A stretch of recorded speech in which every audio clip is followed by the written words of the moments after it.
The live TV, सच सबसे आगे।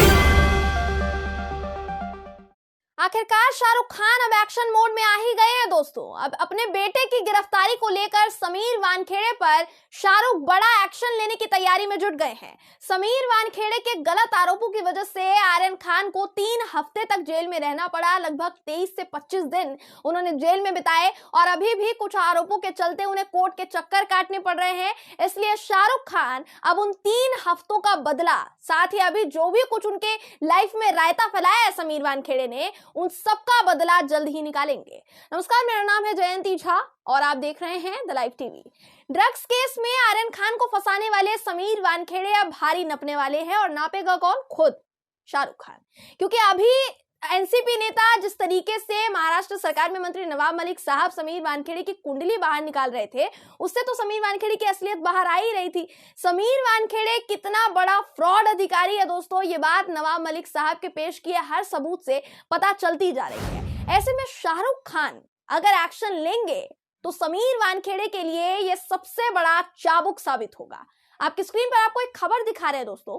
इस खबर में क्या कुछ लिखा है आपको पढ़कर बताते हैं। इस खबर के मुताबिक आर्यन खान को जेल भेजने में ना सिर्फ समीर वानखेड़े, एनसीबी के जोनल अधिकारी, ना सिर्फ समीर वानखेड़े बल्कि जितने भी अधिकारी शामिल थे उन सब पर शाहरुख खान एक्शन लेने की तैयारी कर रहे हैं। क्योंकि जैसा मैंने आपको बताया कि आर्यन खान को भले ही बेल मिल गई हो, लेकिन समीर वानखेड़े के निर्देश पर एनसीबी ने आर्यन खान पर जितने भी आरोप लगाए दोस्तों, जितने भी तमाम आरोप लगाए, उसकी वजह से उन्हें हर शुक्रवार को एनसीबी के ऑफिस में हाजिरी लगानी पड़ रही है। हर शुक्रवार वो एनसीबी के ऑफिस जाते हैं, उनको जाना पड़ता है। देखिए, इससे पहले जब बॉम्बे हाईकोर्ट में सुनवाई हुई थी दोस्तों, तब कोर्ट ने यह बात साफ तौर पर जाहिर कर दी थी, कह दी थी कि एनसीबी ने जिस व्हाट्सएप चैट का हवाला दिया था, जिसकी दलील दी गई थी, उस व्हाट्सएप चैट को आर्यन खान के खिलाफ ठोस सबूत के रूप में बिल्कुल भी नहीं देखा जा सकता। चैट के आधार पर उन पर कार्यवाही नहीं की जा सकती। वहीं जब बीते शनिवार को बॉम्बे हाईकोर्ट में सुनवाई हुई तब भी यही बातें सामने आई। तब भी कोर्ट ने यह साफ कर दिया था कि आर्यन खान ने दूसरे लोगों के साथ मिलकर ड्रग सेवन के लिए कोई साजिश रचाई हो, ऐसा कोई ठोस सबूत भी हाथ नहीं लगा है। कोई ऐसा सबूत सामने नहीं पेश किया गया है।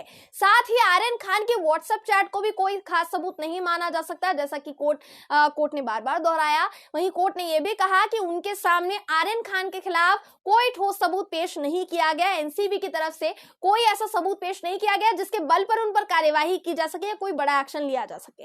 आर्यन खान के व्हाट्सएप चैट में उन्होंने जिन 3 लोगों से बातचीत की दोस्तों, उसके आधार पर यह नहीं कहा जा सकता कि वो कोई साजिश का कनेक्शन था। वहीं कोर्ट ने यह भी कहा कि सिर्फ और सिर्फ आप क्रूज शिप में सफर करने के आधार पर आरोप नहीं लगा सकते हैं, उन पर आरोप उस आधार पर तो बिल्कुल भी नहीं लग सकता है।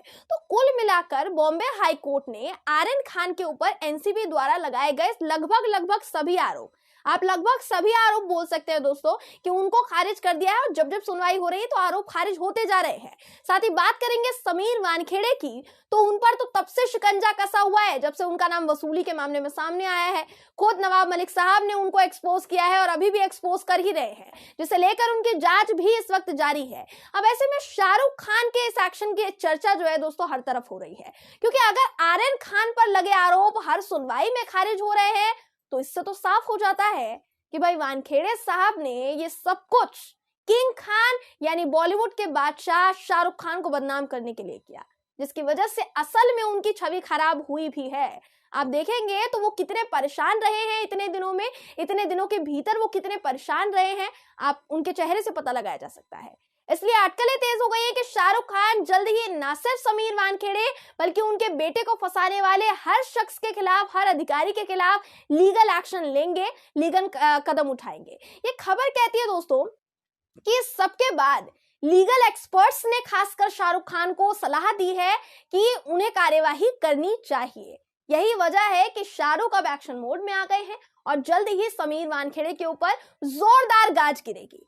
देखिए दोस्तों, ये खबर अगर आप देखेंगे तो इसे इतना बड़ा इसलिए माना जा सकता है, ये इतनी बड़ी इसलिए है क्योंकि बॉलीवुड को बदनाम करने वालों के ऊपर ये पहला लीगल एक्शन होगा जो कोई बहुत बड़ा एक्टर कर रहा है। इससे पहले भी केंद्रीय एजेंसियां जो है, सरकार की एजेंसियां हैं, इसी तरह से बॉलीवुड पर शिकंजा कस चुकी है। कई बॉलीवुड स्टार्स को उनके बच्चों को एनसीबी ने निशाने पर लिया, उन्हें ड्रग्स केस में फंसाया गया, जैसे मामले अभी तक सामने आए हैं। इस मामले में तो एनसीबी ने सारी हदें पार कर दी। अनन्या पांडे का आप एग्जाम्पल ले सकते हैं, उनकी क्या गलती थी? इसके बावजूद एनसीबी की गलत दलीलें खत्म होने का नाम नहीं ले रही थी हाईकोर्ट में। अब आखिर में जो हुआ वो तो आप सबके सामने है। आर्यन खान को जमानत मिल गई, बाइज्जत जमानत मिली, ये कहकर कि उनकी कोई गलती नहीं है।